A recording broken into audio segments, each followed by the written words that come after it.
Introduce director Paul Soriano. Thank you, Paul. Oh my.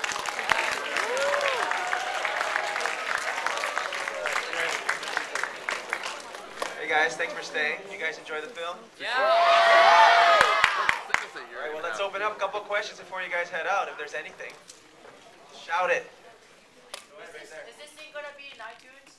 In iTunes, well, my executive producer Reno K. What do you say, Reno? We're working on that. Working on it, yeah. Will you get it though? Will you get it if it's on iTunes? Yeah. All right. Oh. It's a good idea. Yes, ma'am. Okay, your question was, where in the Philippines did I shoot the film? We shot it up in the Ilocos Norte, Lawag area. Yes. You guys, anyone Ilocano? Yeah. So some of the dialect there was Ilocano and Filipino Tagalog. So the tip of the Philippines, the northern part of the Philippines, is just very beautiful. So I think it was fitting for the film. Anyone else? That's right. Yeah, actually, everything you saw here was a true story. This is actually inspired by true stories. What I did was, when I wrote the film, we interviewed many runners, and I couldn't choose which story I wanted. So what we did was, we got a collective, and we chose stories from each one that we interviewed, and we made THELMA. So it was kind of, this film was kind of put together through different stories of different people, true Filipino athletes back home. You had a question? Well, it was about 1.5 years to make. Took about 6 to 7 months to write the script, the story. Preparation is very key when you do a film. I always say it's almost 90% preparation, 10% execution. And once we prepared for those 6 to 7 months, it took about 15 days to shoot the film. And we're talking about 16 to 20-hour shooting days. So it was just one after another. And then after that, took another 6 to 8 months of post-production, scoring, and all that stuff. And then we're here. So, you know, my advice to filmmakers is preparation is key. Don't shoot until you feel you are 100% prepared, because you will experience so many problems if you're not prepared. So I guess that's why we took about 1.5 years to make this movie. More? Hey, there you go.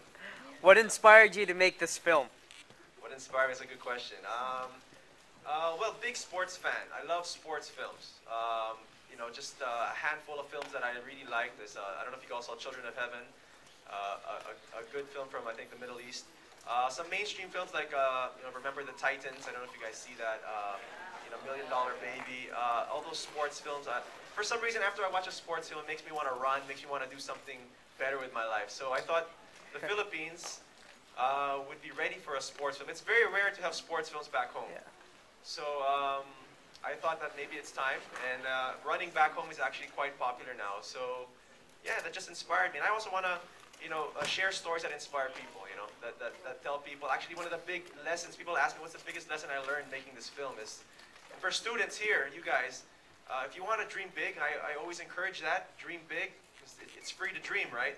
But you got to make, and you got to learn how to make big sacrifices. Big sacrifices equals big dreams.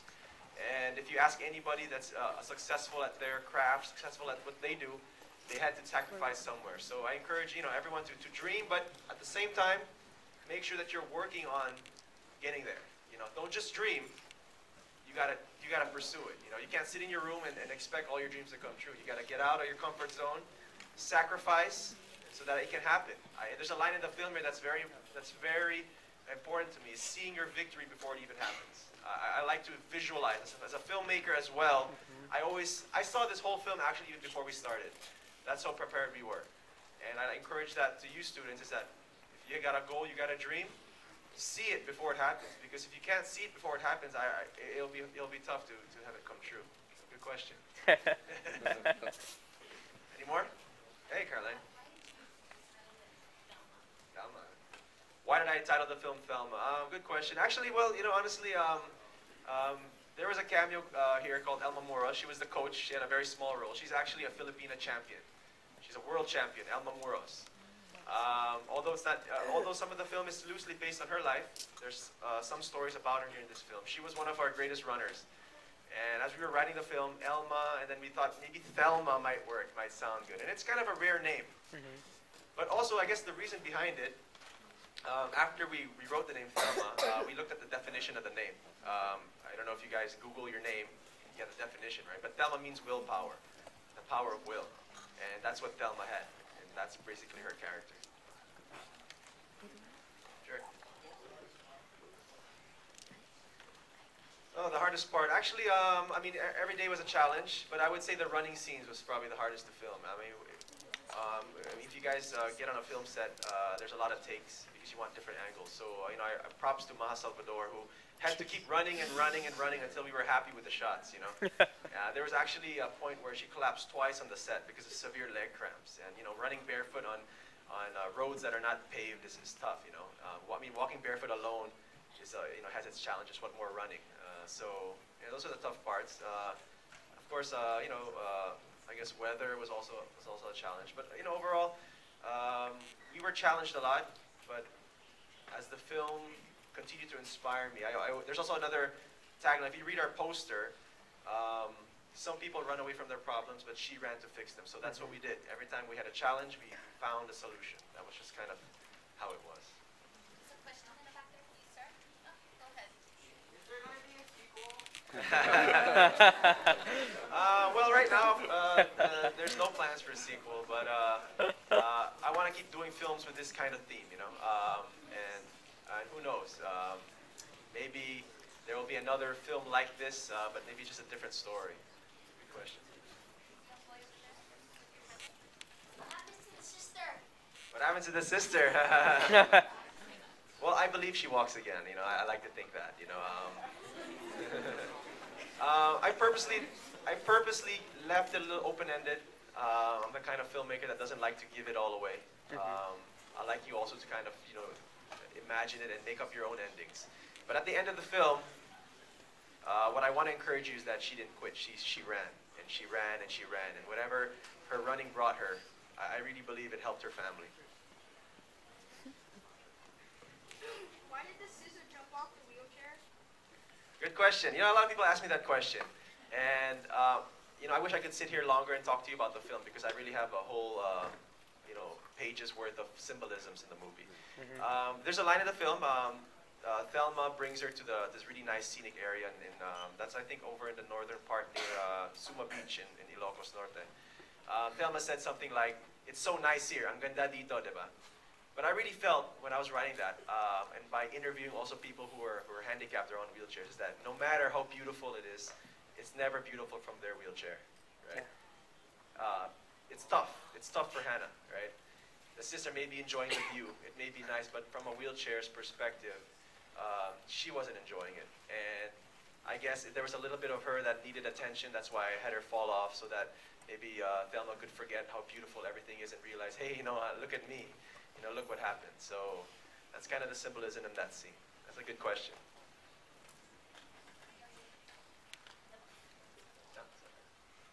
The back? How long have you been directing? I've been directing for about 6 years now. I started in 2005. It was a long way to get to where I am today. And I'm still learning. You know, I'm still very young in the industry, so I'm still learning. And so yeah, about 6 years.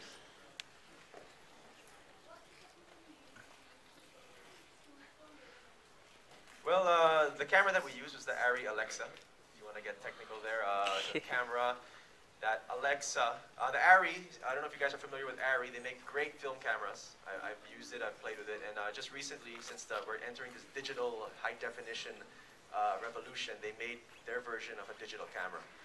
And the Alexa's great. If you guys get your hands on it, it's great on low light. You practically need no light. The openings, the apertures open really wide. And that's the reason why we use it on this film. Because, you know, when you're on a budget, you want to kind of maximize everything. And the camera did that. So we tested a lot of cameras, though, and the Alexa was pretty much our choice. Last question. Last question. Or last two questions, okay. What was your favorite part of the movie? My favorite part of the film? Wow, there's a lot. You know, I really have fallen in love with the whole film. But if you can, if I can pick one, it would probably be the running sequence in the park where she goes from the district meet all the way up to the nationals, right? My treatment there, and I think it came out really well, was I wanted to symbolize 3 races. Well, the challenge there was 3 races in, what, 3-4 minutes, right? And that's tough to do. So what we did was the district meet was the beginning, then she kind of morphs into the regional, and then she kind of ends at the national. So that was just kind of the effect and the little special effect there kind of worked. So I think that's one of my favorite scenes that stand out. And last, So where do you want this film to go, and how do we follow them? How do we follow you guys? Do you have like a website? That's a great question to end this whole thing. Well, we got a Facebook page, and I know every one of you have at least one Facebook account. Am I right? Yep. No? Okay. I'll get one. Well, we're on Facebook.com/RunThelma. That's our Facebook page, so if you like the film, like it. We also have a website, thelma.timehorizon.co. That's C-O. So if you need, we have a lot of behind-the-scenes footage, and if you want to see how we shot the film, we have, I think, a 15-minute documentary on the behind-the-scenes, which is on YouTube. We have trailers, teasers, we have interviews with the cast, and all that stuff, so you'll find it. And where are we taking the film? Well, wherever it wants us to go.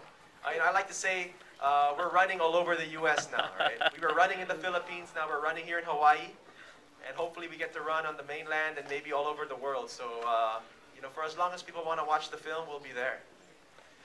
All right, Pineda? Guys, thank you for your time.